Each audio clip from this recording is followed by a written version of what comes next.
baada ya leo ni wiki moja au siku 4? Leo nilikuja siku Jumatatu.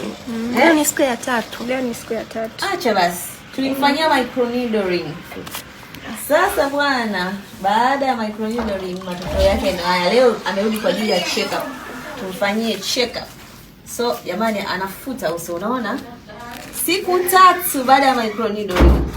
Unaweza kuona sijui, yani alikuja ngozi yake ilikuwa haieleweki. Angalia sasa.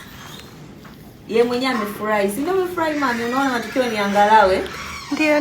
Tumaini lipo. Yeah. Na madoa yanaishia. Yani utapona mami. Imagine leo ni siku 3 baada ya mwezi.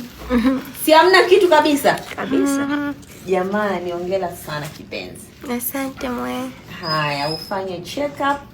Nafikiri hata husband amefurahi kuona. Naona ngozi kweli inaelekea kupona. Haya. Okay.